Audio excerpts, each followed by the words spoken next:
Bienvenue dans ce 4e épisode de Anyone Can Scale. Aujourd'hui, on va parler d'un sujet qui est la complexité légale et administrative qu'implique l'international. Soyons très clairs et prenons un conseil un peu pirate qui sans doute ne va pas faire plaisir à beaucoup de gens qui vont l'entendre. Ça sert à rien d'être un trop bon élève trop tôt quand on s'internationalise.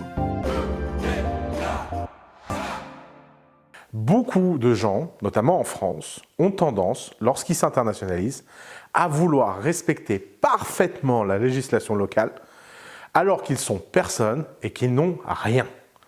Si vous regardez la plupart des entreprises américaines qui s'internationalisent, elles ont quand même tendance à s'en battre les couilles des lois locales pendant très longtemps. Alors évidemment, je ne vous dis pas d'aller faire des choses dans l'illégalité, je vous demande juste d'être un peu pragmatique et un peu intelligent. Oui, au début, quand vous internationalisez et que vous testez un pays, vous facturez dans votre pays d'origine alors que ce n'est pas tout à fait ce qu'il faudrait faire. Oui, au début, vous n'allez pas parfaitement respecter les problématiques de prix de transfert, à savoir de refacturation entre vos filiales. Oui, au début, vous n'allez pas avoir une mécanique parfaite. Et surtout, n'écoutez pas les comptables, les avocats, les financiers dont le métier est de vous dire de payer tout ça en avance parce que sinon vous risquez de la prison. C'est de la connerie. D'ailleurs, l'OCDE elle-même, dans son rapport sur les prix de transfert, recommande aux autorités fiscales de laisser 18 mois de flou aux entreprises qui viennent s'installer dans un pays pour ne pas pénaliser le commerce international. Si l'OCDE dit qu'il faut 18 mois pour être en conformité, vous pouvez bien vous les offrir, vous, en tant qu'entrepreneur. Évidemment, cette complexité administrative, elle est challengeante parce qu'elle dépend énormément des pays. Je vous conseille d'aller regarder le classement Doing Business de la World Bank qui classe les pays par facilité d'opérer un business et par facilité administrative. Je vous assure que l'un des pires pays d'ailleurs, c'est les États-Unis. Si vous décidez de vous lancer aux États-Unis, vous allez voir que la complexité administrative et la complexité légale américaine est bien supérieure à la complexité française. Par contre, la différence entre les États-Unis et la France, c'est que les États-Unis sont habitués à accompagner des entrepreneurs et ils ont donc énormément d'avocats, comptables, financiers, conseils, aides administratives qui ont un esprit entrepreneurial. Mais attendez-vous à payer des factures, attendez-vous à payer tout ce dont vous aurez besoin de payer. C'est pourquoi prendre des décisions administratives, de setup, de structuration ne doit avoir lieu que lorsque votre business tourne bien. Grosso modo, pour vous donner un chiffre et un seuil, parce que je sais qu'à coup d'État, vous adorez les chiffres, vous adorez les seuils. En dessous de 100 000 € de revenus par an dans un pays, ça ne sert strictement à rien d'opérer localement. Tant que vous n'avez pas atteint 100 000 € de chiffre d'affaires par an dans le pays, vous n'avez qu'à facturer en douce avec votre pays d'origine. Évidemment, ça veut dire quoi? Ça veut dire avoir une infra qui est capable d'émettre des factures en anglais, même si vous êtes en France. On parlait dans les épisodes précédents de l'adaptation à l'international dès le début. Le fait d'adapter vos systèmes de soutien, de facturation, de support et vos emails dès le début en anglais, ça peut aider à s'internationaliser sans les complexités administratives. Vous n'avez pas besoin d'une boîte à l'étranger pour facturer en anglais. La loi française vous autorise à faire vos factures en anglais, même lorsqu'elles sont émises depuis la France. Profitez-en pour faire ça. Concernant les déclarations de TVA, les régimes de TVA sont extrêmement compliqués à l'export. Ça fait des années qu'on me pose des questions, à chaque fois je suis perdu.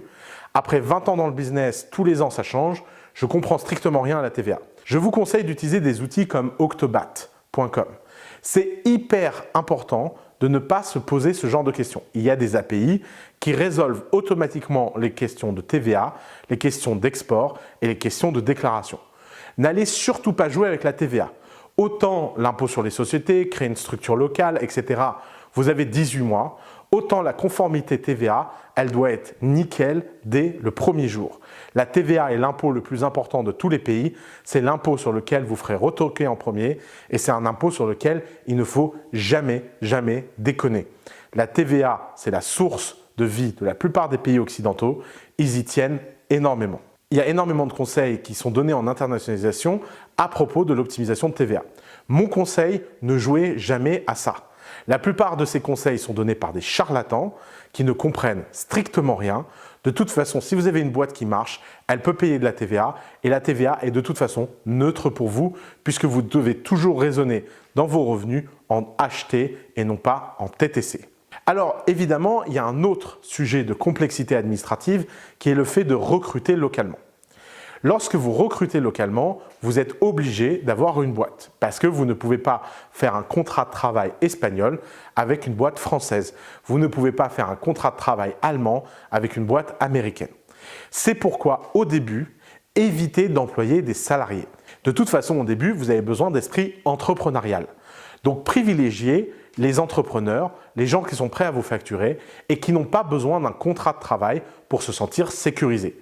Si la personne que vous voulez recruter pour développer votre pays et la première personne qui vous rejoint a besoin d'une mutuelle, de l'assurance, santé et de tout ce qui va avec et d'être parfaitement en conformité et de ne pas être simplement un freelance qui envoie des factures, il est fort probable que cette personne soit de toute façon pas la personne dont vous avez besoin, puisque vous avez besoin d'esprit entrepreneurial.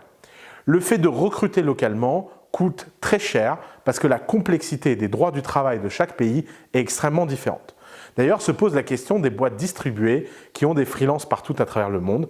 C'est extrêmement compliqué de faire ce genre de boîte et c'est pourquoi le droit social est un sujet en soi. Alors j'espère que ces 3 dimensions, vous les aurez bien compris. Faire une boîte locale, ça ne sert à rien, vendre 100 000 € de chiffre d'affaires. Vous pouvez facturer en anglais depuis la France.